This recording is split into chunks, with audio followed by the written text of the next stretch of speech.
जैसा कि आप लोग जानते हैं, आज की डेट में सबसे ज़्यादा इम्पॉर्टेंट चीज़ जो है हमारी लाइफ की, वो क्या है? कंप्यूटर। आज की डेट में कोई भी हमें काम करना हो तो कैसे किया जाता है? जल्दी करना हो, कुछ भी हमें करना हो तो हम लोग किसका सहारा लेते हैं? टेक्नोलॉजी का सहारा लेते हैं। किसका सहारा लेते हैं? इंटरनेट का सहारा लेते हैं। किसका सहारा लेते हैं? कंप्यूटर्स का ही सहारा लेते हैं। तो आज की डेट में अगर मैं बात करूं तो हमें एक बात तो बड़े अच्छे से समझ में आ चुकी है कि जो इंटरनेट है, जो कंप्यूटर है, हमारी लाइफ का बहुत इंपॉर्टेंट कंपोनेंट बन चुका है। तो अगर ये हमारी लाइफ का एक बहुत इंपॉर्टेंट कंपोनेंट है तो इसके ऊपर क्वेश्चन भी जरूर आप लोगों से पूछे जाएंगे। इसके ऊपर ही सारी की सारी चीजें यहाँ पे डिस्कस करी जाएंगी। तो आइए बच्चों, मिलके मेरे साथ ज्ञानम में मैं आशीष आपका एक बार फिर से स्वागत करता हूँ। यहाँ पे वो इंपॉर्टेंट क्वेश्चन जो कि आपके एग्जाम के ओरिएंटेड से बहुत ज़्यादा इंपॉर्टेंट है, उनको हम लोग एक एक करके यहाँ पे डिस्कस करेंगे। तो चलिए जुड़ते हैं और यहाँ पे सभी बच्चों का मैं स्वागत भी करता हूँ। और यहाँ पे मिक्स एमसीक्यूज में आप लोगों के लिए लेके आया हूँ, जो कि वेरियस डिफरेंट गवर्नमेंट जॉब में आप लोगों का क्या करेंगे? साथ देंगे। चलिए क्लास तो लीजिए, सबसे पहला फर्स्ट क्वेश्चन ये रहा। अब फर्स्ट क्वेश्चन की बात करते हैं, देखते हैं क्या कहा है। It is a type of system software kernel that sits between computer hardware and end user. It is installed first on the computer to allow device and application to be identified and therefore function. What is the name of this component in a computer? Means आपके पास यहाँ पे ये पूछा गया है, एक उस component का नाम बताइए जो कि कंप्यूटर में सबसे पहले इंस्टॉल किया जाता है और उसी के थ्रू बाकी सारे के सारे कंपोनेंट को रन किया जाता है, चलाया जाता है। तो यहाँ पे अगर बात करी जाए तो सबसे पहला कंपोनेंट है firmware, translator, operating system and system utility. अगर मैं यहाँ पे बात करता हूँ कंपोनेंट वो कौन सा है जिसे सिस्टम में पहले इंस्टॉल किया जाता है, फिर उसके ऊपर सारे के सारे एप्लीकेशंस को रन किया जाता है, तो वो कंपोनेंट होता है आपका ऑपरेटिंग सिस्टम। विंडोज के थ्रू वो सारा का सारा काम क्या है आप लोग करवाते हैं। मीन्स आप लोग विंडो, अगर आपके सिस्टम में ऑपरेटिंग सिस्टम नहीं होगा, आपके कंप्यूटर में विंडो 7, विंडो 8 या विंडो 10 नहीं होगा, तो आप लोग कोई भी काम वहां पे नहीं कर पाएंगे। विदाउट ऑपरेटिंग सिस्टम आपका कंप्यूटर क्या है कि डिब्बा बन के छूट जाएगा, इसके अलावा कुछ नहीं है। इसके अलावा यहाँ पर कुछ नहीं है। तो इसका इस वजह से यहाँ पे आंसर क्या बनता है? ऑपरेटिंग सिस्टम, जिसको कि पहले हम लोग इंस्टॉल करते हैं, देन ही सारा का सारा बाकी काम यहाँ पे करते हैं। तो होपफुली बात ये भी आप लोगों को क्लियर है। चलिए क्लास नेक्स्ट क्वेश्चन देखते हैं। नेक्स्ट क्वेश्चन में आपके पास क्या है? Which of the following open source e learning platform has been developed by IIT Kanpur. IIT Kanpur ने एक ई लर्निंग ऐप आपके लिए ओपन किया है। ओपन प्लेटफॉर्म का मतलब होता है जिसे हर कोई बिना लाइसेंस के यूज़ कर सकता है, जिसके लिए पे नहीं करना पड़ेगा, फ्री ऑफ कॉस्ट आप लोग वहाँ पे अपनी पढ़ाई जो है कंटिन्यू कर सकते हैं। तो वो कौन सा है? ई ज्ञान, ई सरस्वती, बृहस्पति या फिर नन ऑफ द अबव। तो मैं यहाँ पे आपको बताना चाहूँगा बृहस्पति उसका नाम रखा गया है। और ये आप लोग मेरे को कमेंट करेंगे कि बृहस्पति जो है वो किस इंडियन गुरु के नाम के ऊपर ये बृहस्पति जो है रखा गया है। बृहस्पति के नाम से आपको क्या लगता है? इसके पीछे क्या कहानी है वो एक बार अगर किसी को भी नॉलेज है जरूर बताइएगा, नहीं तो मैं आपको बताऊंगा कि इसके पीछे क्या कहानी है। चलिए क्लास आगे देखते हैं। आगे देखते हैं, information and communication technology include. इसमें क्या क्या है इंफॉर्मेशन कम्युनिकेशन में? सबसे बड़ी बात ऑनलाइन लर्निंग। अगर मैं यहाँ से आपको पढ़ा रहा हूँ, अपने लेक्चर को रिले कर रहा हूँ, तो वो ऑनलाइन लर्निंग ही है। Learning through the use of EduSat, इसका मतलब है आपके पास एजुकेशनल सैटेलाइट।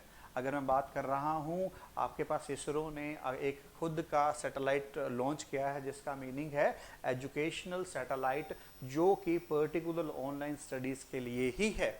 ठीक है, वेब बेस्ड लर्निंग, बिल्कुल जी, वेब बेस्ड लर्निंग भी आप लोग कर रहे हैं। कोई बच्चा अपने लैपटॉप पे वेब के ऊपर हमें देख रहा है तो वो वेब बेस्ड लर्निंग यहाँ पे कर रहा है। तो इस वजह से आंसर क्या बनेगा?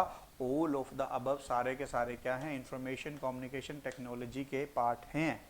ठीक है, तो यही बात आप लोगों को यहाँ पे पता होना चाहिए। चलिए क्लास नेक्स्ट चलते हैं। आगे देखिए, SMTP SMTP स्टैंड फॉर, देखिए सिंपल मेल ट्रांसफ़र प्रोटोकॉल।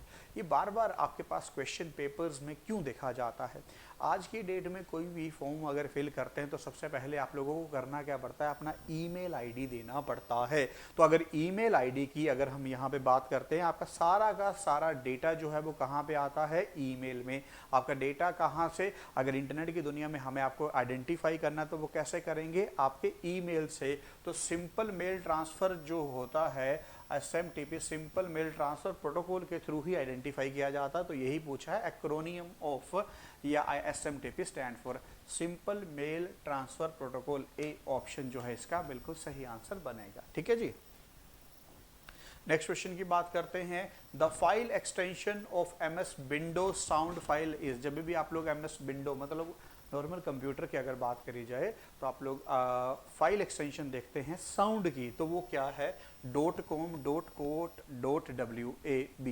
अगर कॉम कमर्शियल है, कोट कुछ नहीं होता है, तो इसका है .wab, इसका क्या है, फुल फॉर्म बनता है। तो होपफुली ये भी बात आप सभी को यहाँ पे क्लियर है। ठीक है जी। चलिए नेक्स्ट क्वेश्चन देखते हैं। नेक्स्ट क्वेश्चन ये रहा आपके पास, if the displayed system time and date is wrong, you can restart it using, आप लोग इसे रीसेट कर सकते हैं।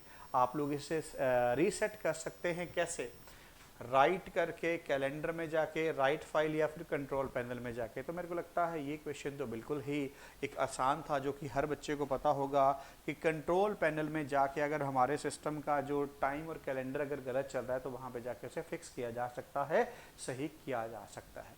तो होपफुली ये बात आपको क्लियर है। चलिए नेक्स्ट क्वेश्चन देखिए, you can convert existing Excel worksheet data and chart to HTML document by using them.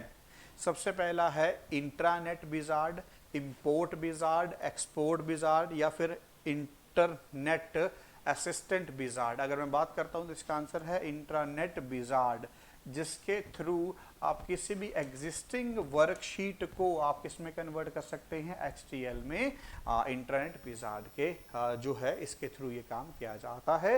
Answer is A option. ठीक है, ये थोड़ा सा टेक्निकल है तो आपको पता जरूर होना चाहिए।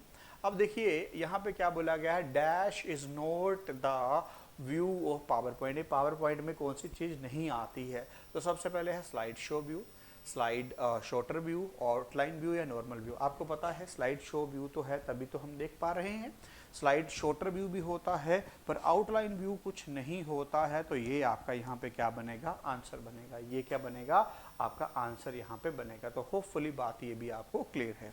चलिए क्वेश्चन नंबर 9 की बात करते हैं। But could be the maximum value of a single digit in an octal number of A system.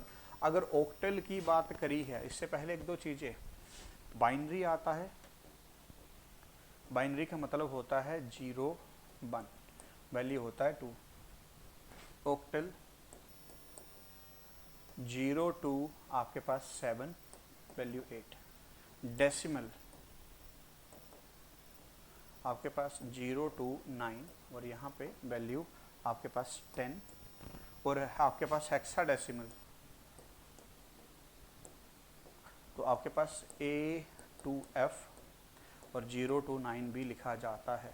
ठीक है, तो यहाँ पे ऑक्टल की बात करी थी तो 8 आपके पास यहाँ पे है, जो कि आपका आंसर बनेगा। होपफुली बात यहाँ पे क्लियर है। ठीक है, 0 to 7 होता है, 0 to 7 उसकी रेंज होती है और जो रिप्रेजेंट करते हैं वो 8 से वहाँ पे रिप्रेजेंट करते हैं। होपफुली बात आपको क्लियर है।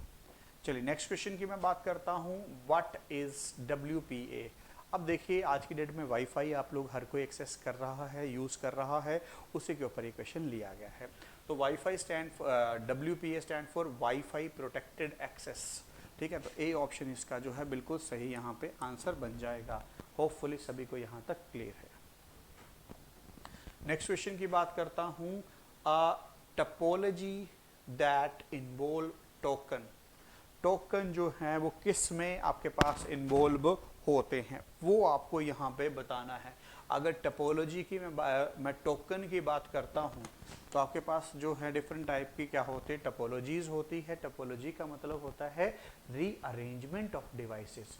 सारे के सारे डिवाइसेस की क्या करनी है, रीअरेंजमेंट। तो इसका आंसर बनेगा बी ऑप्शन, रिंग टोपोलॉजी जो होती है जिसमें कि आपके पास टोकन क्या होते हैं, इन्वॉल्व होते हैं। होपफुली बात आपको क्लियर है। नेक्स्ट क्वेश्चन की मैं बात करता हूँ, the dash program compress large file into small file. अब एक प्रोग्राम ऐसा है जो बड़ी हैवी फाइल को क्या कर देता है, कंप्रेस कर देता है, छोटा बना देता है। वो कौन सा है, विनजिप है, विनसिंक है, विनस्टाइल है, या ना नवदाबाब, ये दोनों तो नहीं है। विनजिप और विनरैर एक ऐसे सॉफ्टवेयर हैं जो किसी भी हैवी बड़ी फाइल को छोटा कर देते हैं, कंप्रेस कर देते हैं। तो इसका आंसर क्या बनेगा, ए ऑप्शन यहाँ पे। ठीक है जी। नेक्स्ट क्वेश्चन की बात करते हैं, आईसीटी। अब आईसीटी होता क्या है, आपके पास इंफॉर्मेशन कम्युनिकेशन एंड टेक्नोलॉजी, ये जो आप लोग इस स्क्रीन के ऊपर पढ़ रहे हैं यही आईसीटी है। मतलब किसी भी चीज़ को विजुअल वे में आप लोगों को दिखाया जाए। ठीक है, उस टेक्नोलॉजी को बोला जाता है इंफॉर्मेशन कम्युनिकेशन टेक्नोलॉजी। तो इंट्रैक्शन है, गलत है, information communication and technology. Interaction गलत है, इंफॉर्मेशन कम्युनिकेशन एंड टेक्स्ट। तो answer is B option, information communication and technology. Answer is B option यहाँ पे इसका बनेगा। नेक्स्ट क्वेश्चन की बात करते हैं, a dedicated website for providing specialised information in a particular field. एक स्पेसिफाइड आपके पास वेबसाइट जो कि पर्टिकुलर एक काम करती है किसी फील्ड को सर्च करने का, वो कहाँ पे है, वेबसाइट में, ब्लॉग में, वेब डायरेक्टरीज में, या फिर कॉरपोरेट वेबसाइट। तो इसका आंसर बनेगा वेब डायरेक्टरीज। इसका आंसर बनेगा वेब डायरेक्टरीज, जो कि पर्टिकुलर फील्ड को सर्च करने में आपकी हेल्प करता है। तो होपफुली आपको यहाँ तक डन है। नेक्स्ट अगर मैं बात करता हूँ, Bluetooth is an example of. ठीक है, आज की डेट में आप लोग कम यूज़ करते हैं पर फिर भी पता होना चाहिए। तो personal area network, local area network, virtual private network, या वाइड एरिया नेटवर्क। वाइड तो आपको पता है इसकी रेंज ही नहीं होती है, वर्चुअली भी नहीं, लोकल भी नहीं, लोकल की भी कुछ एक रेंज होती है। तो ठीक है, ये भी नहीं, तो इसका मतलब है पर्सनल एरिया नेटवर्क। ठीक है, इसका आंसर क्या है, पर्सनल एरिया नेटवर्क। एक छोटा सा एरिया, ठीक है, एक प्राइवेट एरिया, एक लिमिटेड एरिया। अगर मैं बात करता हूँ जैसे 10 मीटर इसकी मान लीजिए किसी डिवाइस की रेंज है, तो पर्सनल ही आपके पास यहाँ पे क्या करेगा, डेटा को ये ट्रांसफ़र करेगा। ठीक है, तो आंसर इज ए ऑप्शन। अगर मैं यहाँ पे बात करता हूँ तो अगर फर्दर आप हमसे जुड़ना चाहते हैं, 2 नंबर पे कॉल कर सकते हैं, 91173434, 9646888377। और अगर आप हमें इंस्टाग्राम पे ज्ञानम.कॉलेज से आप हमें ज्ञानम के नाम से हमें टेलीग्राम पे सर्च कर सकते हैं, और फर्दर हमें यूट्यूब पे इस नाम से। और अगर फर्दर कॉल करना चाहते हैं तो इन दोनों नंबर पे आप हमें कॉल करके जुड़ सकते हैं।